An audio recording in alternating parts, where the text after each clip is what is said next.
कि वो मरीज की क्या दुर्गत बनाता है। मुझे 90% यकीन है कि वो कामयाब रहेगा। मैंने अपने चश्मे दीद तजुर्बात का कोई हवाला दिए बगैर पूरे एतमाद से कहा, मशरिक को फसूख खेज सरजमीन करार दिया जाता है, लेकिन मेरा ख्याल है कि मशरिक बाइद के बेतेरे बाशिंदे मुहय्यरुल अकूल और मावराई सलाहियतों के मालिक होते हैं। मुझे 190% यकीन है कि वो 15 नंबर के कोले की हड्डियों को नाकाबिल तलाफी नुकसान पहुंचाएगा। सर्जन तलखी से बोला, जोड़ बिठाने के लिए मुआवराई नहीं, पेशावराना महारत की जरूरत होती है जनाब। हम दोनों रास्ते ही में थे कि फिजा एक दर्दनाक इंसानी चीख से लर्ज उठी। सर्जन इस तरारी अंदाज में आगे की तरफ दौड़ पड़ा। मेरी रफ्तार भी खुद ब खुद तेज होगी, क्योंकि वो चीख वाज़े तौर पर जहांगीर की थी। मैं सर्जन के पीछे पीछे उस वार्ड के 15 नंबर कमरे में दाखिल हुआ तो वहां एक हैरतनाक मंजर हमारा मुंतजिर था। लीवांग मरीजों वाले बिस्तर पर पड़ा हुआ था और जहांगीर उसके सीने पर सवार होकर उसके मुंह पर मुक्के बरसा रहा था। अव्वल खान बौखलाए हुए अंदाज में उन दोनों को एक दूसरे से अलग करने की नाकाम कोशिश कर रहा था। वीरा दूर खड़ी पुरतशवीश नजरों से वो मंजर देख रही थी। साले में तेरा मुंह तोड़ दूंगा। जहांगीर अपने मगलूब हरीफ पर गिर रहा था। मैंने बहुत दिनों तक तेरी गुलामी बर्दाश्त की है, अब मैं तुझे माफ नहीं करूंगा। तो समय रहा था कि मेरी टांग मरोड़ कर तुम मुझे मजीद झुकाने में कामयाब हो जाएगा, तो ये तेरी भूल थी। मैं तेरी माँ, तुम गलत समझ रहे हो। अव्वल खान ने उसे पकड़ते हुए बेबसी से कहा, लीवांग ने तुम्हारी टांग मरोड़ी नहीं थी, बल्कि तुम्हारे कोले का जोड़ बिठा रहा था। यह इत्तेफाक था कि जोड़ दुरुस्त होने के साथ ही पैथिड्रीन के इंजेक्शन का असर भी खत्म हो गया और तुम होश में आ गए। तुम देख सकते हो कि तुम्हारा जोड़ ठीक हो चुका है। डॉक्टर हैरिस वो मंजर देख रहा था। जहांगीर के जिस्म पर मौजूद अस्पताल के मज़हका खेज लिबास में कुछ नजर नहीं आ रहा था, लेकिन मैं ये देख रहा था कि जहांगीर की पट्टियों में लिपटी हुई टांग मफलूज होने के बजाय आज़ादी के साथ हरकत कर रही थी। लीवांग ने पट्टियों को उतारे या काटे बगैर ही जहांगीर की टांग ठीक की थी। नाकाबिले यकीन। सर्जन हैरत से दीदे फाड़ कर बुड़बुड़ा रहा था। यह हो ही नहीं सकता था, मगर हो गया। उसकी तजुर्बाकार निगाहें भांप चुकी थीं कि जहांगीर की शिकायत दूर हो चुकी थी। तुम मुझे मारते रहो। जहांगीर के हाथ थमते ही लीवांग दिलगिरफ्ता आवाज में आहिस्ता से बोला, मैं मार्शल लीवांग नहीं, एक हकीर पिल्ला हूं। जो शख्स सिल्वर आई वाले के जानिसारों को पहचान न सके, उसे जमीन पर इज्जत से जिंदा रहने का कोई हक नहीं है। मुझे हकारत और बेरहमी से मार मार कर पवंदे खाक कर दो। मुतअद्दिद अफराद की मौजूदगी और मुदाखलत की बिना पर जहांगीर के जिस्म पर पैथिड्रीन के असरात तेजी से छटते जा रहे थे। चंद सानियों बाद ही लीवांग के सीने पर से वह उतर गया। उसके बुशरे से जाहिर हो रहा था कि उसे अपनी पिछली अबतरी याद आने लगी थी। अपनी पुरानी और मौजूदा हालत का मुवाजना करके वो लीवांग के मुफाहमाना सलूक का इदराक करने के काबिल हो चुका था। उसी के साथ उसके चेहरे से वहशियाना तासरात एतदाल पर आने लगे थे। अस्पताल का अकेरा बिस्तर 2 आदमियों के समाने के लिए नाकाफी था। जहांगीर ने लीवांग के खून में लतरे हुए पांचों को देखा और संभल कर बिस्तर से नीचे उतर गया। उसे अपनी टांगों पर खड़ा हुआ देखकर मेरा दिल खुशी से बलियों उछलने लगा और मैंने बेख्तियार होकर उसे अपने सीने से लगा लिया। सर्जन हैरिस से आंखें फाड़ फाड़ कर जहांगीर को उस तरह देख रहा था जैसे उसके सर पर सींग निकल आए हो। वो मबहूत और परेशान आगे बढ़ा और मुझे अलग कराने के बाद जहांगीर का हाथ पकड़कर उसे एहतियात से फर्श पर चलाने लगा। जहांगीर की चाल में लंगड़ाहट थी, लेकिन बड़ी बात यह थी कि वो अपने कदमों पर चलने के काबिल था। उसकी चाल में लंगड़ाहट का सबब जहां बाकी रह जाने वाली तकलीफ थी, वहां उसकी पूरी टांग पर चढ़े हुए क्रैब बैंड के दबेज खोल का असर भी था। उसे सहारा देकर चंद कदम चलवाने के बाद सर्जन की पेशानी अर्कालूद हो चुकी थी। जहांगीर की दर्दनाक तकलीफ के बारे में उसके सारे दावे बातिल साबित हो चुके थे। लीवांग ने जो कुछ कहा था वो कर दिखाया था। उसके पास जोड़ों का कोई इल्म नहीं था, लेकिन अमलन वो अपने फन में ताक था। 15 नंबर की मौजाना सेहतयाबी की खबर हानन फानन में पूरे अस्पताल में फैलती चली गई। कुछ देर पहले बाहर रूनुमा होने वाली बदमजगी की वजह से 15 नंबर वैसे भी अमले की चहमगोइयों का महवर बन चुका था। नई खबर के साथ ही पैरा मेडिकल स्टाफ उस कमरे में भरना शुरू हो गया। अब लीवांग की देखभाल में जरा भी ताकीर न करे। मैंने सर्जन से कहा, इसे स्ट्रेचर पर डालकर फौरन यहां से ले जाएं। इसके जख्मों से बहुत ज्यादा खून साया हो चुका है। सर्जन की हिदायत पर मुतअद्दिद अफराद बिस्तर की तरफ लपके। उन्होंने फुर्ती और महारत के साथ लीवांग को बिस्तर से स्ट्रेचर पर मुंतकिल किया। लीवांग ने फीकी मुस्कुराहट के साथ हम सब की तरफ देखा और उसका स्ट्रेचर कमरे से बाहर निकलता चला गया। मुझे इन पट्टियों से उलझन हो रही है, जहांगीर ने शिकायती लहजे में कहा। मुझे इनसे निजात दिलाओ यार। सर्जन के इशारे पर पट्टियां खोलने के अमल का आगाज कर दिया गया। अव्वल खान सर्जन को लीवांग के बारे में बताने लगा ताकि उसे अपना रिकॉर्ड मुकम्मल करने में कोई दुश्वारी ना हो। थोड़ी देर बाद हमारा मसरूर और शाद काम कारवां अस्पताल से रवाना हुआ तो हमारी जीप में लीवांग की जगह जहांगीर सवार था। तकलीफ से गैर मुतवक्का तौर पर निजात मिल जाने के बाद उसकी खुशी काबिल दीद थी। मैं तुमसे बहुत शर्मिंदा हूँ। कुछ देर के बाद मैंने नदामत आमेज लहजे में कहा, मेरी वजह से तुम्हें बार बार नाकाबिले बर्दाश्त मसाइब झेलने पड़ते हैं। मेरी दुआ है कि ये इस सिलसिले का आखिरी वाकया साबित हो। ऊपरी दिल से की जाने वाली दुआओं से कुछ नहीं बनेगा। वो चटक कर बोला, तुम्हें अब सुधर जाना चाहिए। तुम अब शादीशुदा हो। तुम्हारी खून आशान दुश्मनियों का साया गजाला की जात पर पड़ने लगा तो क्या होगा? मैं मर्द हूं, 10 मरतबा भी इससे ज्यादा दुख झेल सकता हूं, लेकिन वो क्या करेगी? मैंने मकाऊ में जो कुछ किया गजाला को वहां से निकालने के लिए किया था। मैंने बेबसी से कहा, मुझे क्या मालूम था कि ये बदमाश कराची तक मेरा पीछा करेंगे। मकाऊ? उसने उलझन से दोहराया। ये अचानक मकाऊ का जिक्र कहां से आ गया? अचानक मुझे याद आया कि इस बारे में उससे कोई बात होने की नौबत ही नहीं आई थी। मैं शिंगारा वैली में फंसा हुआ था तो लीवांग और चियांगफाओ उसके सर पर मुसल्लत हो गए थे। मैं उसके घर पहुंचा तो मकाऊ के गुंडे उसे लेकर वहां से गायब हो चुके थे। मैं उसे इख्तिसार के साथ इन दोनों की आमद के पस मंजर से आगाह करने लगा। यानी खुद से मकाऊ नहीं पहुंचा था। अचानक वीरा मेरी बात काट कर बोली, डानकांग फू को मैंने इसकी मदद पर आमादा किया था। डान दरमियान में ना आया होता तो आज गजाला यहाँ ऐश करने के बजाय भारत के किसी हुकूमत खाने में मौत की आरजू कर रही होती। खा मैं तुम्हें वीरा के इस एहसान के बारे में बताना भूल गया। मैंने तन से कहा, कहानी यह है कि गजाला की पैदाइश मेरी और वीरा की मुलाकात से पहले हो गई थी, पर न इस वाकये में भी वीरा का कोई न कोई किरदार सामने आ जाता। इसकी मेहरबानियां मेरी पूरी जिंदगी पर साया फगन है। बैकने के बजाय अब बात पूरी जारी रखो। अव्वल खान ने मुझे टोका। ये सारी तफसील मैं पहले भी सुन चुका हूँ। मैंने दोबारा वहीं से बात शुरू कर दी जहाँ सिलसिला मुनक़ता हुआ था। हम लोग फ्लैट वापस पहुंचे तो सुबह के 3 बजने वाले थे। अव्वल खान ने जहांगीर से उसके प्रोग्राम के बारे में दरियाफ्त किया तो उसने नीम दिलाना अंदाज में अपने घर जाने का इरादा जाहिर किया, जिसे मैंने सख्ती से मुस्तरद कर दिया। चीनियों ने उसके घर से तमाम मुलाजमीन को रुखसत करके उसके घर का निज़ाम दरहम बरहम कर दिया था। खाने पीने का कोई बंदोबस्त बाकी नहीं रहा था, ना सफाई का इंतजाम था। पूरा घर कबाड़ खाने में तब्दील होकर रह गया था। फिर ट्रांसफार्मर की तबाही की वजह से वो इलाका मुकम्मल तारीकी में डूबा हुआ था और अगली शाम तक भी वहां बिजली की फराहमी बहाल होने की कोई उम्मीद नहीं थी। इन हालात में जहांगीर को अपने घर जाकर परेशानी और खौफ के सिवा कुछ हासिल नहीं होता। हमारी जीप आलमगीर रोड से फ्लैट वाली गली में दाखिल हुई तो इस वक्त अव्वल खान का ऊपर जाने का मूड नहीं था।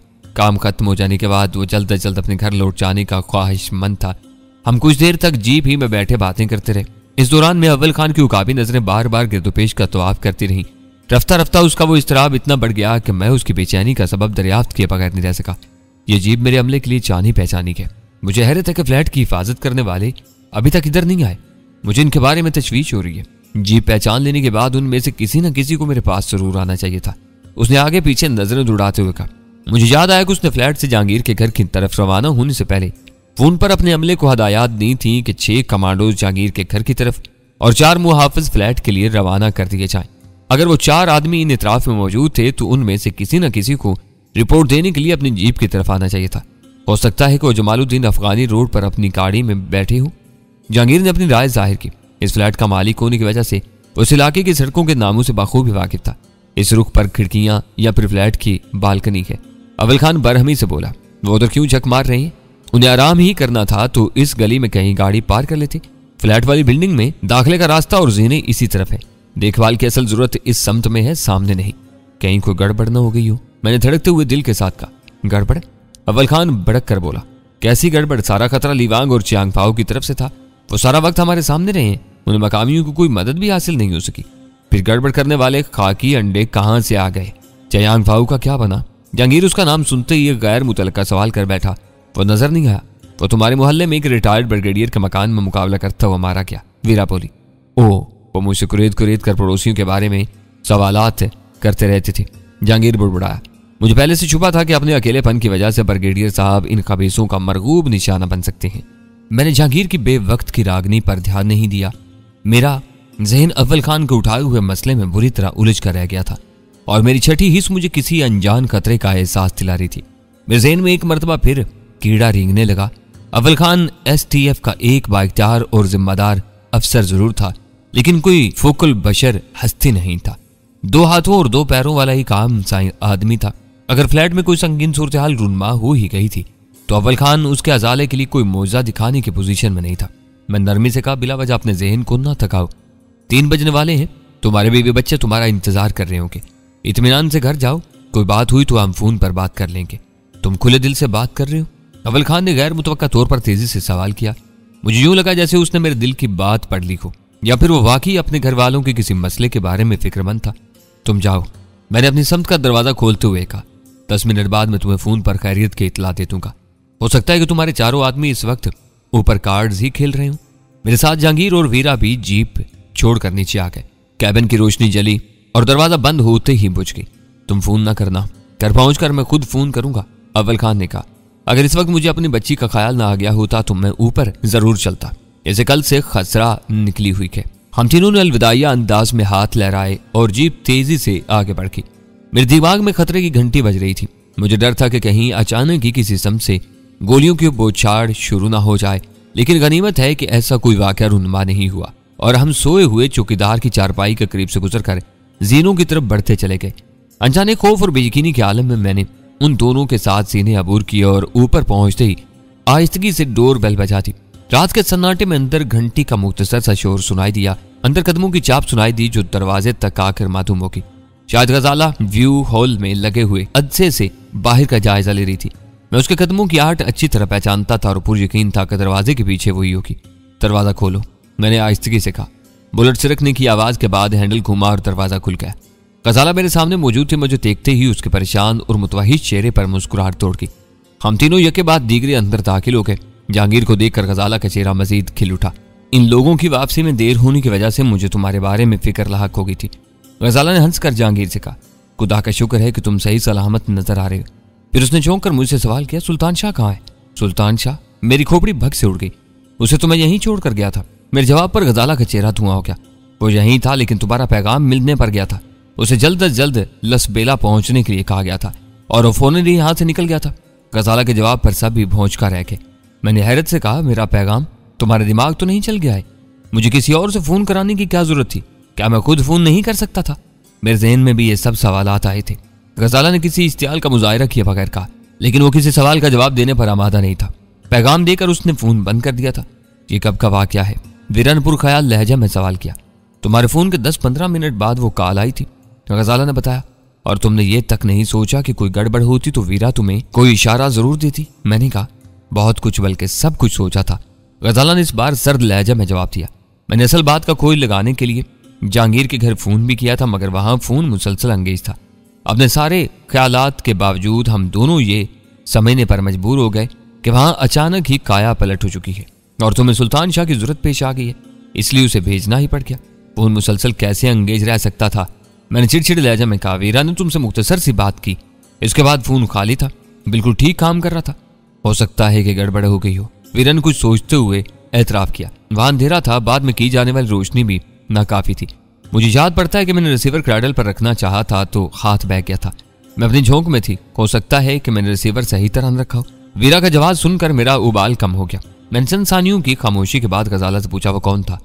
उसने तुमसे क्या कहा था? पुख्ता उम्र का कोई मर्द था, आवाज भारी थी। उसने कहा था कि सुल्तान शाह को डैनी साहब ने फौरन लसबेला के गुलिस्तान होटल पर बुलाया है। मेरे सवालात पर उसने बेरुखी से कहा था कि उसने अपना फर्ज पूरा कर दिया। सुल्तान शाह को भेजने या न भेजने की जिम्मेदारी मेरी थी। गजाला ने जवाब दिया, इसका मतलब है क्या वो किसी मुसीबत में फंस चुका है? मैं परेशान हूं क्या? उसे इतनी आसानी से नहीं फंसना चाहिए था।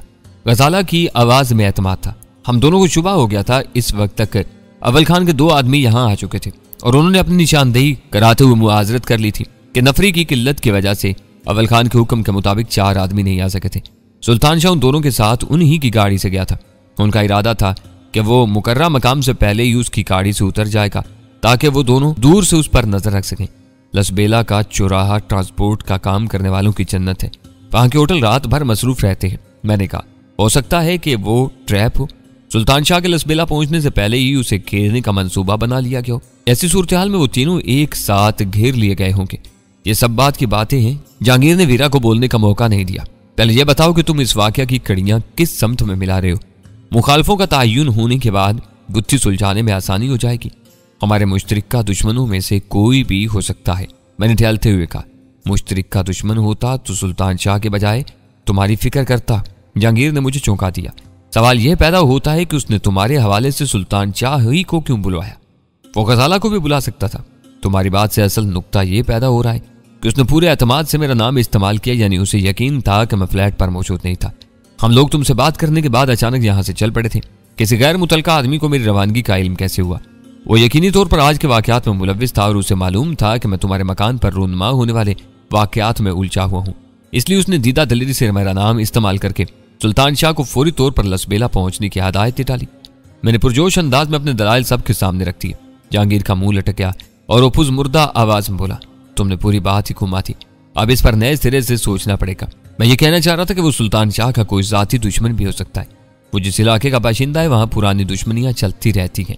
मैंने उसे इत्तेफाक राय करते हुए कहा, मगर इसके जाती दुश्मन को मेरी नकलो हरकत का इतना मुकम्मल इल्म नहीं हो सकता। ये तो बगले के सर पर मोमबत्ती लगाकर उसे शिकार करने वाली बात होती। इसका दुश्मन उसे बराह रास्त घेर सकता था।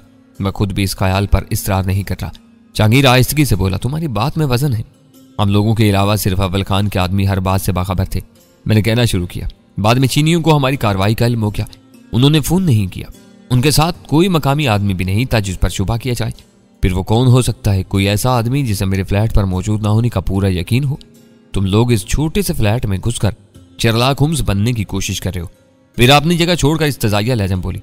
डॉक्टर वाटसन से बहस का बाकायदा आगाज करने से पहले वो भी जाए वारदात का एक चक्कर लगाना जरूरी समझता था और वहां से ऊंट की नाक का बाल उठाकर अपने नजरिया का ताना बोना बुनता था। मेरे दानिश में बेहतर ये होगा कि तुम गाड़ी निकालकर लसबेला तक एक चक्कर लगा लो। यहाँ से लसबेला तक एक ही सीधा रास्ता है। हो सकता है कि कुछ राहत आ जाए। बंद दीवारों में दिमाग सोजी करके हम वक्त बर्बाद कर रहे। ये ना भूलो कि सुल्तान शाह के साथ STF के 2 कारकुन भी गायब हैं। मैंने उसे याद दिलाया, उनके बारे में अव्वल खान की फिक्रमंदी बेबुनियाद नहीं हो सकती। वो यहाँ मौजूद होते तो अपने कमांडर से जरूर मिलते। अब जरा सी देर में अव्वल खान का फोन आ जाएगा। फोन के इंतजार में हमें यहाँ रुकना होगा। देखा जाए तो अव्वल खान के दोनों आदमियों ने सुल्तान शाह के साथ जाकर संगीन हमाकत की है। जहांगीर ने एक नया एतराज कर डाला। इस फोन का एक मकसद ये भी हो सकता था कि गजाला यहाँ अकेली रह जाए। इस इम्कान का तोड़ करने के लिए उनमें से एक का यहाँ रुकना बहुत जरूरी था। मुझे तो ये पूरा मामला ही गड़बड़ नजर आ रहा है।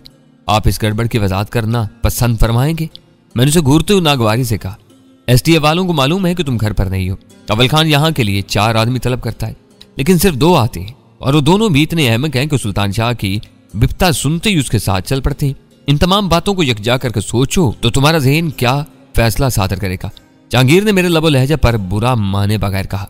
दूसरा अल्बर्टो वेल्सा, वीरा ने मानी खेज अंदाज में दीदे ने चाकर कहा। जहांगीर इसके बरजस्ता तबसरे पर किसी हवानक की तरह उसका मुंह तकने लगा, क्योंकि उसे जफर या अल्बर्टो का मामलात की भनक तक नहीं मिल सकी थी।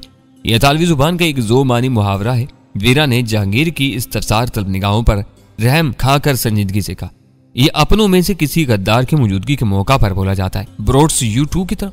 जहांगीर ने खुश होकर कहा, मैं भी कुछ देर से यही सोच रहा था। सुल्तान शाह के मामले में मुझे स्पेशल टास्क फोर्स के किसी गद्दार का हाथ नजर आ रहा है। अपनी टांग जुड़वाने के बाद तुम किसी का हाथ तुड़वाने के चक्कर में पड़ गए हो। वीरा की आंखें यकबजक किसी गहरी सोच में डूब गई थी। अल्बर्टो वेल्सा वाला चक्कर अभी तक चल ही रहा है। जफर कई बरस तक STF में रहा। वो अव्वल खान की जगह काफी अरसे तक कराची में मामूर रहा। हो सकता है कि उसने निचली सतह पर अपने एतमाद के कुछ आदमी रखे होंगे। पता नहीं जफर की बेखुनी के बाद उन लोगों को बेनकाब करने की कोशिश की गई या नहीं, या उन्हें बुला दिया गया। प्रीसी मिशन को आगे बढ़ाने के लिए बिल जोन्स और पाल एथन यहाँ आए और बेदर्दी के साथ मार डाले गए। बज़ाहिर वो किस्सा भी वहीं निमट गया, लेकिन दर हकीकत ऐसा नहीं है। चिका सराय से पेशावर के सफर में एलन ने जो कुछ कहा वो तुम्हारे इल्म में है।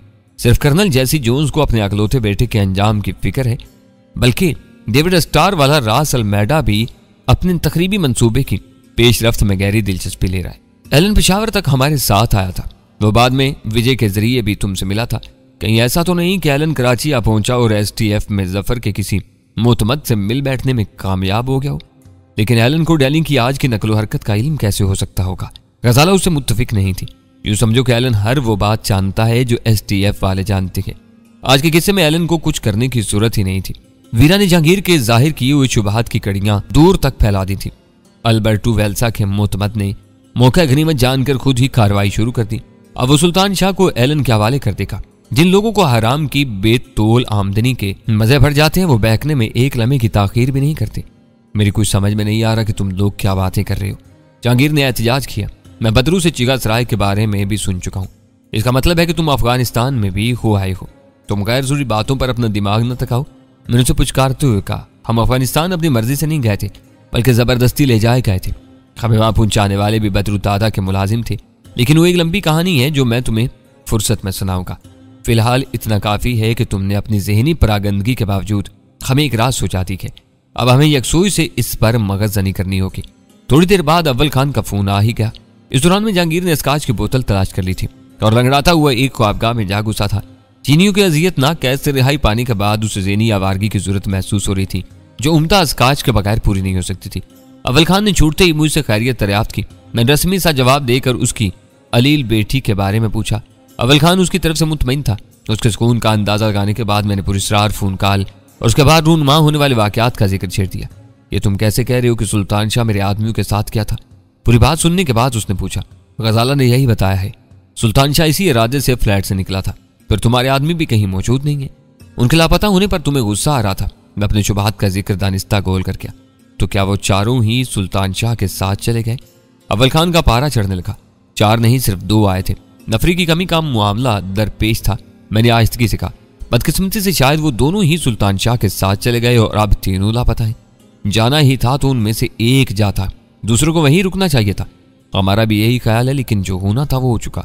सवाल यह है कि अब क्या किया जाए?